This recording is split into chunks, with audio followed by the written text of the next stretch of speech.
പശ്ചിമബംഗാളിൽ PG വിദ്യാർത്ഥിയായ doctor ക്രൂര പീഡനത്തിനിരയായി കൊല്ലപ്പെട്ട സംഭവത്തിൽ രാജ്യത്ത് പ്രതിഷേധം തുടരുകയാണ്. വിഷയത്തിൽ പ്രധാനമന്ത്രിയുടെ ഇടപെടൽ തേടി ഇന്ത്യൻ മെഡിക്കൽ അസോസിയേഷൻ കത്ത് നൽകിയിട്ടുണ്ട്. അതേസമയം സംഭവം നടന്ന കൊൽക്കത്തയിലെ ആർജിക്കർ ആശുപത്രിയിലും പരിസര പ്രദേശങ്ങളിലും പോലീസ് നിരോധനാജ്ഞ പ്രഖ്യാപിച്ചു.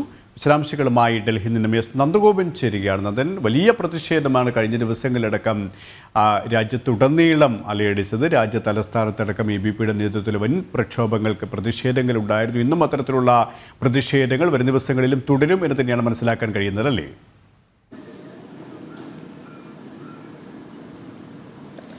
സുരേഷ്, സമാനതകളില്ലാത്ത ക്രൂരതയാണ് പശ്ചിമ ബംഗാളിൻ്റെ തലസ്ഥാനമായ കൽക്കട്ടയിലെ ആർജിക്കർ ആശുപത്രിയിൽ നടന്നത്. അതിനാൽ തന്നെ പ്രതിഷേധങ്ങൾ കെട്ടടങ്ങുന്നില്ല എന്നുള്ളത് തന്നെയാണ്.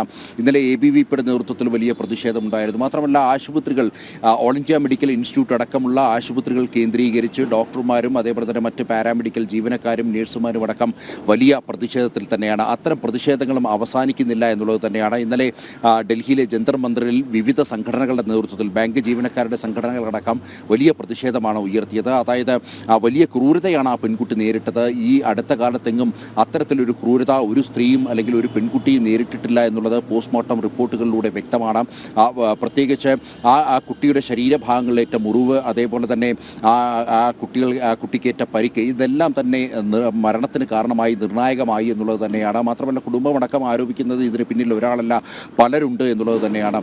മാത്രമല്ല, തെളിവ് നശിപ്പിക്കുവാനുള്ള ഒരു വ്യഗ്രതയിലാണ് പശ്ചിമ ബംഗാൾ സർക്കാർ എന്നുള്ള ആരോപണങ്ങളും ഉയരുന്നുണ്ട്. വലിയ പ്രതിഷേധം പശ്ചിമ ബംഗാൾ മുഖ്യമന്ത്രി മമതാ ബാനർജിയുടെ രാജിയടക്കം ആവശ്യപ്പെട്ടുകൊണ്ട് വലിയ പ്രതിഷേധം രാജ്യ തലസ്ഥാനത്തടക്കം തുടരുന്ന സാഹചര്യമാണ്. പ്രത്യേകിച്ച് ഇത്തരം പ്രതിഷേധങ്ങളെ ഭയന്നുകൊണ്ടാണ് ഭാരതീയ ന്യായ സംഹിത പ്രകാരം ഇപ്പോൾ പശ്ചിമ ബംഗാൾ പോലീസ് ഈ ആർജിക്കർ ആശുപത്രിയിലും പരിസരത്തും നിരോധനാജ്ഞ പുറപ്പെടുവിച്ചിരിക്കുന്നത്.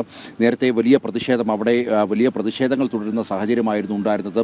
അതിനിടയിലാണ് CBI കേസ് ഏറ്റെടുത്തതിന് പിന്നാലെ അവിടെ ഒരു കൂട്ടം അക്രമികൾ കടന്നു കയറുകയും അവിടെ ആശുപത്രിയെ അടിച്ച് നശിപ്പിക്കുകയും ചെയ്തത്. തെളിവ് നശിപ്പിക്കലിൻ്റെ ഭാഗമായി പോലീസിൻ്റെ ഒത്താശയോടുകൂടിയാണ് ഇത്തരമൊരു അക്രമം നടന്നത് എന്നുള്ള ആരോപണങ്ങളാണ് നിലനിൽക്കുന്നത്. അതിലെ പ്രതികളെ പോലും ഇതുവരെയായിട്ടും പിടികൂടുവാൻ വേണ്ടി സംസ്ഥാന പോലീസിന് കഴിഞ്ഞില്ല എന്നുള്ള യാഥാർത്ഥ്യം നിലനിൽക്കുന്നു. അതേസമയം കേസുമായി ബന്ധപ്പെട്ട അന്വേഷണം CBI തുടരുകയാണ്. ഇതിനോടകം തന്നെ രക്ഷിതാക്കളുടെ മൊഴി CBI രേഖപ്പെടുത്തിയിരുന്നു.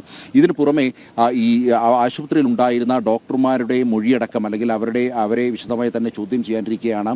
പശ്ചിമ ബംഗാളിൽ 42 ഡോക്ടർമാരെ ഒറ്റയടിക്ക് കൂട്ടത്തോടെ സ്ഥലം മാറ്റുന്ന സാഹചര്യം ഉണ്ടായത്. വലിയ പ്രതിഷേധങ്ങൾക്ക് അത് വഴിവെച്ചു.